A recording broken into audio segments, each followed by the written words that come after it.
चंबल का इलाका, तपती धूप में साधारण वेशभूषा में जनसंपर्क करता एक शख्स। खटिया पर बैठकर ग्रामीणों से लंबा बतियाना, चलते चलते प्यास लगी तो हैंडपंप से पानी पीकर तृप्त हो जाना। सकारात्मक सोच और कुछ ठोस कर गुजरने की तमन्ना थामे असाधारण व्यक्तित्व के धनी ये हैं जयंत तोमर। जयंत पेशे से पत्रकार हैं और निजी विश्वविद्यालय में पत्रकारिता के शिक्षक भी। विचारों से जनवादी तो गरीब और सामान्य लोगों के मनोभावों का प्रतिनिधित्व भी करते हैं। वैकल्पिक राजनीति का खाका लिए जयंत इस बार जातिवादी चंबल क्षेत्र की सीमा में बंधे मुरैना जिले के दिमनी विधानसभा क्षेत्र से चुनाव संग्राम में हैं। तोमर मध्य प्रदेश के ही सर्वप्रतिष्ठित और सबसे वरिष्ठ समाजवादी नेता रघु ठाकुर की लोकतांत्रिक समाजवादी पार्टी से उम्मीदवार हैं। जाति ठाकुर है, लेकिन ठाकुरों का ही समर्थन प्राप्त नहीं। समर्थन तो व्यापारी, उच्च वर्ग और सवर्णों का भी नहीं है, लेकिन उनके चुनावी मुद्दे वे सभी हैं जो ब्राह्मण, ठाकुर, बनियों, पिछड़ों, दलितों और समाज के सभी वर्गों को छूते हैं।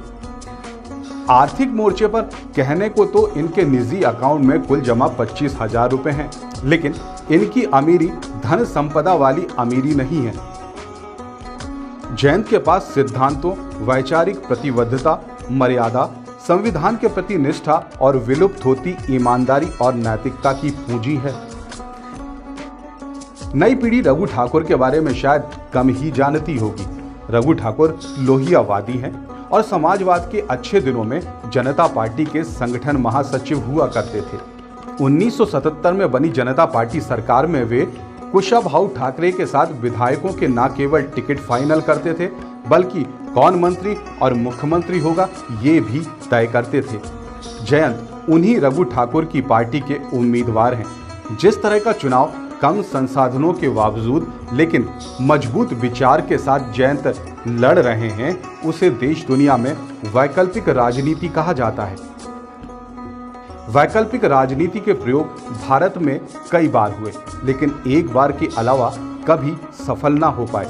ग्रामीणों की बेहतर नब्ज समझने वाले जयंत तोमर ने स्वास्थ्य, शिक्षा, रोजगार और किसानों के मुद्दे अपने चुनाव प्रचार के दौरान उठाए हैं।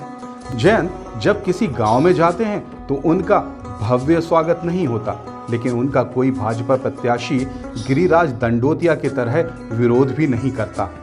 तोमर के प्रचार अभियान में ना तो लाव लश्कर है और ना ही उनके पास खर्च करने के लिए कोई पैसा। एक साधारण सा पैम्फलेट है जिसमें उनके मुद्दे लिखे हुए हैं। जयंत जब अपने प्रचार अभियान पर सुबह निकलते हैं तो उन्हें पहले से हर गांव में माला और फूल लेकर अपने कार्यकर्ताओं को भेजना नहीं पड़ता।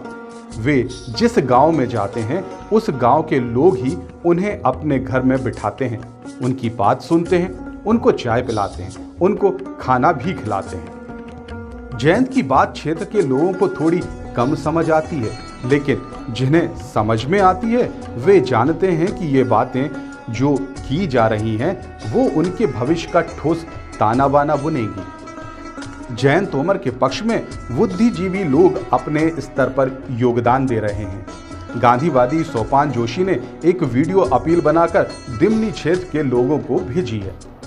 दिमनी विधानसभा क्षेत्र के सभी मतदाताओं के पास आज एक स्वर्णिम अवसर है, एक ऐसे व्यक्ति को चुनने का जिसका राजनीति में आना हमारी राजनीति को साफ करने का काम करेगा।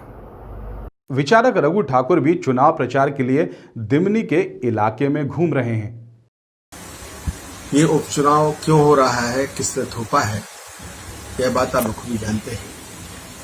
वरना ये चुनाव अभी नहीं होना था। एक चुनाव के ऊपर आज 6 से लेकर 7 करोड़ रुपया जनता का या सरकारी खजाने खर्च होता है, और इसके कारण है कि जो प्रतिनिधि यहाँ से चुन के गए वो धनबल और बाहुबल के प्रतीक तो रहे, परंतु वो नीति बल के ऊपर नहीं रहे। लोकतांत्रिक समाजवादी पार्टी न धनबल वाली पार्टी है, न बाहुबल वाली पार्टी है, बल्कि नीति बल वाली पार्टी है। आपका दिमनी विधानसभा क्षेत्र का चुनाव अगर आप अपने मतदान का ठीक प्रयोग करते हैं तो फिर ये दिमनी को बदलने के साथ साथ समूचे प्रदेश की राजनीति को बदलने का विकल्प की राजनीति को पैदा करने का एक माध्यम बन सकता है। जयंत तोमर की सोच और आवाज आम मतदाताओं के दिलो दिमाग में कितनी जगह बना पाती है, ये तो चुनाव परिणाम ही स्पष्ट करेंगे।